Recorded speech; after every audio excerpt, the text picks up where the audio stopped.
L'honorable député de Berthier-Masquinongé. Oui, merci Madame la Présidente. Je remercie notre collègue de Vancouver-Kingsway pour son discours. On s'entend sur un paquet de choses. On s'entend sur le fait qu'on est devant un gouvernement qui pratique une politique d'obscurantisme, qui essaie de cacher l'information pour cacher ses scandales, de toute évidence, qui ne veut pas travailler dans la collaboration alors que c'est ce qu'il avait annoncé. On est d'accord là-dessus. On est d'accord sur un paquet de choses. Est-ce que j'aimerais avoir une question là, à mon collègue sur le point des transferts en santé.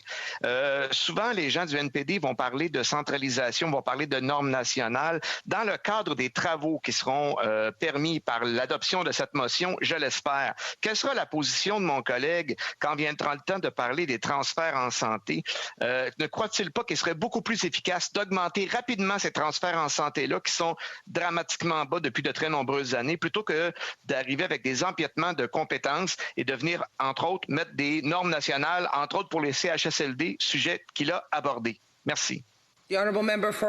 L'honorable député de Vancouver-Kingsway. Merci à mon honorable collègue pour sa question. Le Bloc québécois et le NPD partagent la préoccupation de voir le gouvernement sous-financer les provinces. Nous voudrions que le gouvernement fédéral augmente ses transferts en santé aux provinces afin de cadrer avec l'augmentation qui se chiffre à 5,2 % par année. Et je suis d'accord avec mon collègue lorsqu'il dit que le gouvernement a une responsabilité de financer les soins de santé, mais c'est aux provinces à décider la meilleure façon de prodiguer ces services. Nous voulons nous assurer que chaque Canadien au pays ait accès à des soins de santé similaires.